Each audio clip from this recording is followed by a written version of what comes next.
காங்கிரஸ் திமுக கூட்டணி தமிழ்நாட்டில், ஏன்னா இப்போ சமீபத்தில் நடந்து முடிந்த பீகார் தேர்தல் முடிவுகள் இன்று வந்து கொண்டிருக்கு. திரும்ப அங்க என்டிஏ கூட்டணி தான் ஆட்சி அமைக்க போகிறது என்பது உறுதியாகிறது.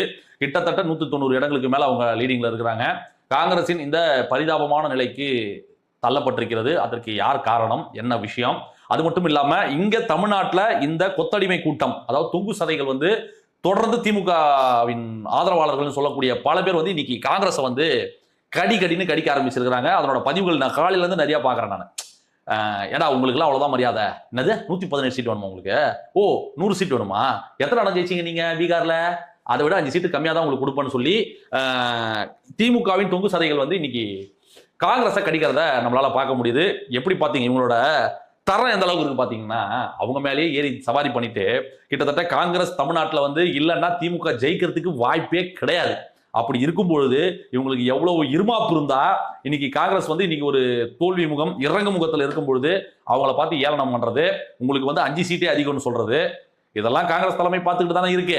பார்க்கட்டும் இந்த தோல்விக்கு என்ன காரணம்னு என்னோட அப்சம்ஷன் ஒன்று இருக்கு. அதே மாதிரி உங்களோட ஒப்பீனியன் என்னன்றதும் நீங்க கமெண்ட்ஸ்ல சொல்லுங்க. ஏன் காங்கிரஸ் இந்த அளவுக்கு ஒரு தோல்வியை சந்திக்குது?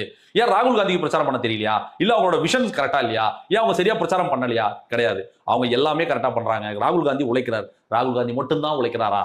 மற்ற நிர்வாகிகள் உழைக்கலையான்ற கேள்வி இங்க நிறைய இடத்துல வருது. ஏன்னா ராகுல் காந்தியோட அந்த ஸ்பீச், பல இடங்களுக்கு அவர் போறாரு, மக்களை சந்திக்கிறாரு, எளிய மக்களோட பழகுறாரு. அவரோட அந்த அப்ரோச்சே வேற ஒரு விதமா இருக்கு. அதாவது நம்ம பார்த்த அரசியல்வாதிகள்லாம் இல்லாம அவர் வேற ஒரு அரசியல்வாதியாக மக்களோட மக்களாக பயணிக்கிற ஒரு தலைவராக நம்ம ராகுல் காந்தி அவர்களை பார்க்கிறோம். அப்படி இருக்கும் பொழுது இந்த தோல்விக்கு வெறும் ராகுல் மட்டுமே பொறுப்பாகிட முடியுமா? இந்த கேள்வி பல பேருக்கு இருக்கு. இதுல உங்க ஒப்பீனியன் என்னன்றதை நீங்க சொல்லணும். அதே மாதிரி பிஜேபி ஜெயிக்குது, என்ன காரணம்? ஏன்னா ஒரு சாதாரணமா இவங்க ஓட்டு திருட்டு, இந்த எஸ்ஏஆர் மேட்ரு, இப்படி நம்ம வெறும் அந்த ஒரு விஷயத்தை மட்டுமே சொல்லி நம்ம கடந்து போயிட முடியாது. இதை தாண்டி பிஜேபி ஜெயிக்கிறதுக்கான காரணம் என்னன்னு பாத்தீங்கன்னா, நம்ம 5 வருஷத்துக்கு ஒரு தடவை தான் இந்த தேர்தல் என்ற ஒரு விஷயத்துல கவனம் செலுத்துறோம். ஆனா அவங்க சுவாசிப்பதே தேர்தல் அரசியலுக்காக மட்டும்தான். இந்த விஷயத்தை நம்ம பிஜேபி கிட்ட சில விஷயங்கள் நம்ம கத்துக்கணும். ஏன்னா அமித்ஷாவாக இருக்கட்டும், மோடியாக இருக்கட்டும், தூங்கி எழுந்து அடுத்து எந்த மாநிலத்தில் எலெக்ஷன், எங்க நம்ம போய் பிரச்சாரம் பண்ண போறோம், என்ன விஷயத்தை நம்ம வியூகத்தை கையாள போறோன்றதெல்லாம் அவங்க ரொம்ப ப்ராப்பரா பிளான் பண்ணி ஒரு விஷயத்த 24/7 சொல்லுவோம் இல்லையா? அப்படி 24/7 தேர்தல் அரசியல், வாக்கு அரசியல்ல மட்டும்தான் அவங்க கவனம் செலுத்துறாங்க. அதே நேரத்தில் இடி, சிபிஐ இப்படி எல்லா டூல் அவங்க கிட்ட இருந்தாலும் வெற்றிக்கு என்ன நமக்கு தேவைன்றதுல ஒரு திட்டமிடல் இருக்கு பாத்தீங்களா? ஏன்னா ஆட்சி அதிகாரம் அவங்க கிட்ட இருக்கிறதுனால அதை அவங்க ரொம்ப ஈஸியா அவங்க கிட்ட அதை செய்ய முடியுது.